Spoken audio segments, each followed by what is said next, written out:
Hello, fellow anti-novelists, anti-knitters, friends, curious onlookers. Everyone's welcome here. Welcome to episode 12 of the Victoria Crowder podcast, chronicling the Zettelkasten for Fiction, Where Imagination Finds Order book. I'm over 15,000 words in, so the book is cruising right along, but the esteemed Mel Jeffcoat asked a question, and I thought it would be appropriate to answer it here during our episodes.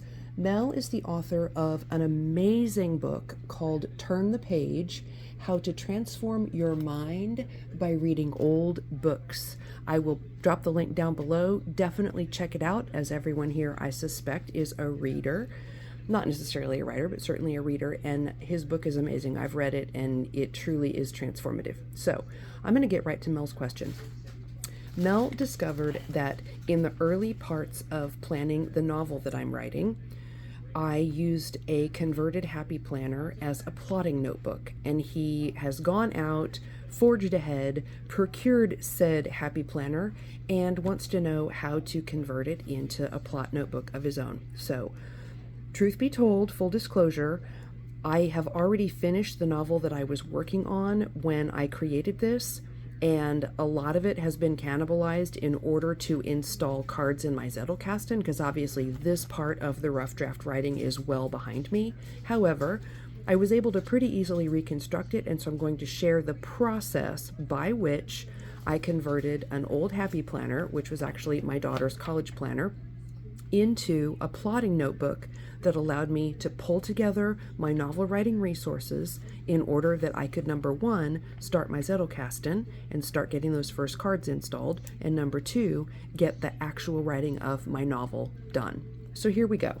So here you have, this is called a big-sized Happy Planner. It's 8.5 by 11. The classic size is more like a 7 by 10. So I went for the large size because it's just what Trinity, my daughter, had, and she offered it to me, and anyone who knows me knows that nothing in the library gets wasted. I recycle absolutely everything. So an old planner, what's not to love? So here we go. First thing I had to do, of course, you know, I live on a cattle ranch, and I have cattle and miniature donkeys and chickens and cats and you name it all around. So first thing I had to do was baptize my my little planner with a What the Cluck sticker, because chickens are hilarious. So here we go. First thing I did was I took some old pocket folders, and using my Happy Planner hole punch, which, yes, it's about a $35 spend, but it will save you tons of money because you can convert any folder, cover, piece of paper, note card, whatever, you can convert it into something that will fit into the disk system rather than having to buy all of the expensive made-for-disk things. So this is just a pocket folder that I used my hole punch, punched it with disk holes, and I'm good to go. I've got a little pocket folder. So I began with character. So first thing I did was I took all the tabs out and I customized them for what I needed. Any of you who know me know that I live by a color coding system. So I immediately took the main characters that I knew at the time of starting this writing, which was I believe, the end of 2021. I knew my main characters. So I immediately assigned my main female pink, my main male branch, my bad guys are orange. Embroidery is purple because embroidery figures in as a story element, as does the Voynich manuscript, which is all green. So then I broke those down a little further in my color-coded system, which just allows me at a glance to see what characters I'm working with, especially when I have many things going on a page. I can stripe those things with that color of highlight and know who I'm talking with. Point of view, etc. So when it comes to customizing my pages, my story begins in the present tense, which is 2019. That's the year of the story. So it takes place from about March through about September. So the first thing I did was I printed out a 2019 calendar, and I just striped off March of 2019 through September of 2019. That way I have a nice visual on when the days are. So for example, if I need to know when do the students come back from spring break, well, check it out. I actually printed out the Oklahoma State University, which is where my main male character sits on the board. I printed out the OSU pre-session. It's August 5th to August 16th. Classes begin August 20th, And then I mark down when the holidays are, Thanksgiving break, Christmas break, etc., and so forth. So for example, on October 9th, he would have had to have been turning in final grades. So that was how I used a converted planner to anchor myself in the story. So you can see this was originally, I want to say April. I've just washi taped over it and made it January 2019 using the already existing blocks, and I just marked out my days, my dates. Let's see, on the 7th, Branch goes to school, making notes to myself about what my character's doing. So yeah, I just retrofitted those calendar pages into the month that I needed for my story and just started plotting things out based on that school calendar. Easy peasy. So from this, I created a fold out timeline so that I could literally look at like where people were at different times, but you get the idea. I just retrofitted my pages and then plugged in my calendar page that I printed out. Here I also have calendars printed for the years 1915, 1916, 1917, 1918 is a list.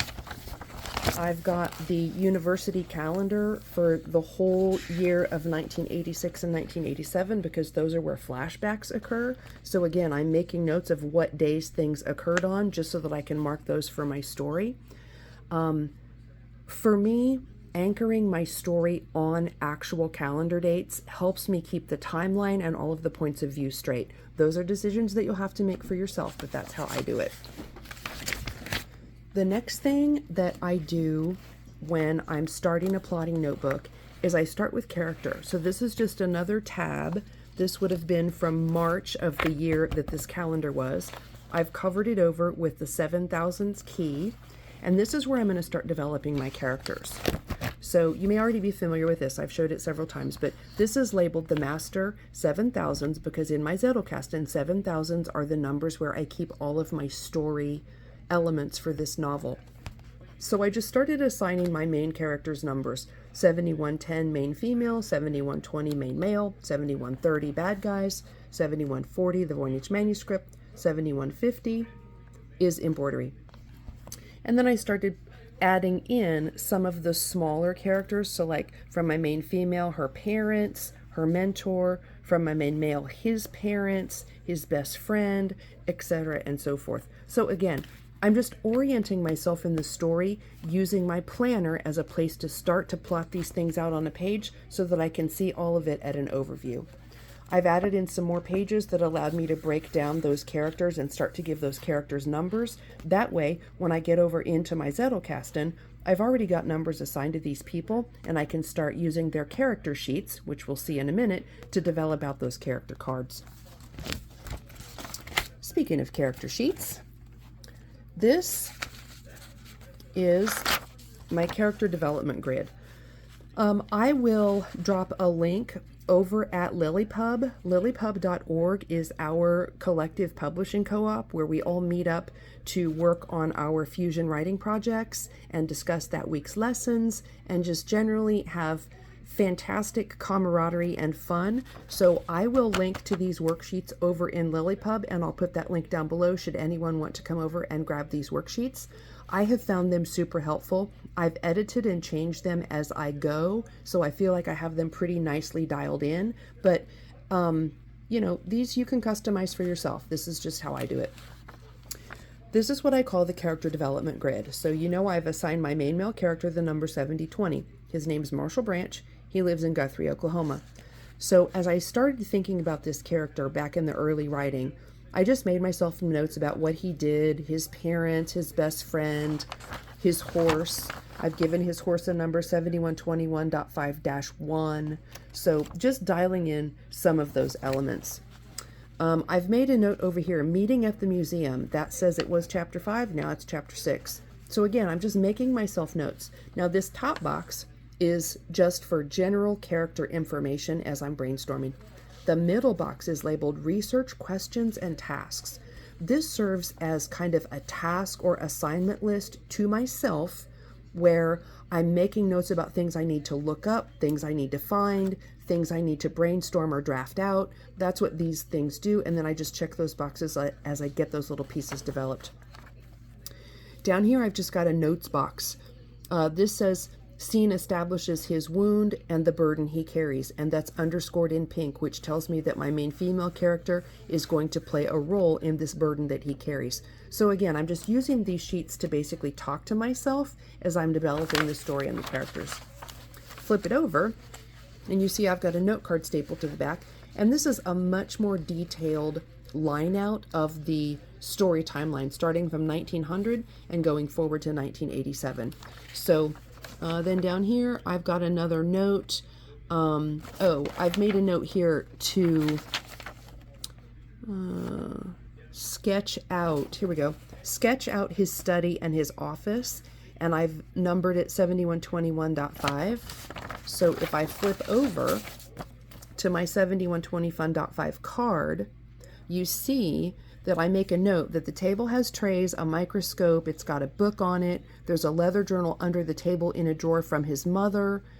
And then when I flip it, you see I have fulfilled that task to myself, which was to make a sketch of Branch's office. So you see his desk, the conference table, there's a living wall that's covered with tall windows and plants, bookcase, 2 sitting chairs sitting on a cowhide rug. So in that way, those things that I'm assigning to myself on the character development grid, I'm fulfilling as I start filling out the note cards that will populate Branch's note card section over in the Zettelkasten. So more character development sheets, a bunch of those. Here's one that I actually did just on a piece of paper using the prompts on the sheet as a set of prompts to get that done. So that's where I start. I start with first a timeline, orient myself in space, then I develop a section on character. Next, I go to a section on scenes, and that's literally just a list of scenes. This is scenes, things that need to be written about. And this is just a list of assignments to myself of things that I think need to be included in the story. And you can see here, there's a whole packet of those little babies. So this section was simply notes to myself about what needed to be written independent of actually plotting, okay? So these are like the ingredients for the cake, the scenes, and the cake is actually the plotting, which is over here.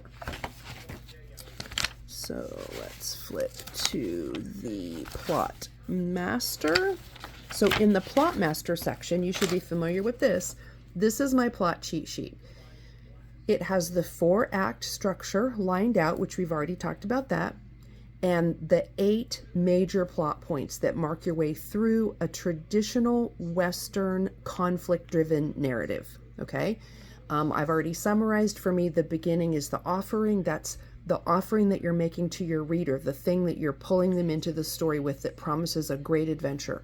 The milestones and discoveries that happen in Acts 2 and 3 that develop your story, and then the settlement, which settles it all in Act 4 at the end of the story. This is where I begin plotting out what needs to happen in what order. So when I was really working a lot in this Happy Planner, I had 1 or 2 pages for each act, and I would just start making notes to myself. Okay, I think maybe somewhere around the first plot point, that needs to be where there is an attack and it forces them to have to leave and go to the ranch, okay? Or maybe at the midpoint, that's where they're going to discover how they are bound together and why. You know, so I'm just making myself notes, but that master plot cheat sheet is kind of what keeps me going in the flow, keeps me sequencing scenes in order and building those chapters. The next thing that comes after that is the roadmap for novel structure. This is a very, very detailed down play-by-play of the options that exist for building each scene into each chapter. So under each of the 8 plot points, I might have 6 or 8 or 10 things listed that could potentially happen in that Act 1, Act 2, Act 3, Act 4. And those are things that I'm just using as prompts to myself to help me remember, what might I put in there? Am I going to show there's trouble brewing, or would I rather show them meeting a mentor? I get to kind of pick and choose how I want to develop that story along. So that is the purpose of the roadmap for plotting novel structure. So that's what that whole section is for. And then finally, I have my little plot notes section. And under plot notes, it's just what it sounds like. It's just notes about higher level things in the story, things that I think I might want to use. I've even hole punched, like I said, nothing goes wasted. This is the envelope from an anniversary card. I've punched it with my hole punch, and now I've got a little pocket envelope in which to stick random note cards or things I was thinking about when I was writing this stuff. Don't let anything go to waste. Thank you, Julianne, for the suggestion to have a blooper section in my book about things that have been recycled. I love that idea. Certainly envelopes are a big one for me. But in the plot notes section, again, I'm not going to spend too much time here because I don't want you to see all that stuff, but I'm just drawing out what that plot looks like, and I'm making notes to myself about things I want to include, how things work, how things interact, and whatnot. So that is an overview for how I retrofitted an old Happy Planner so that it became the beginning structural element for writing my novel. Thank you, Mel, for the question. I hope this was helpful. If you have any further questions, please drop them down in the comments. I'm happy to reply and answer. That's what I'm here for. Here is the character cards for Marshall Branch that came out of all of those character development sheets. So don't just get stuck swirling around in your notebook. This is just to get your pen on the page and get the writing flowing. Ultimately, all of that needs to go into your note cards, and those get tucked away safe in your Zettelkasten. So when you're writing book 2 or 3 or book 5 in the series, yes, I'm talking to you, you've got all that stuff at hand and it's all safe in the cards. So thank you again for the question. We will return back to a little bit more on subcategories of numbering tomorrow, because I think that will be helpful to go a little deeper into that. But in the meantime, get yourself writing, get those words on the page, chop up that Happy Planner and make it go to work for you. And I will see you all tomorrow.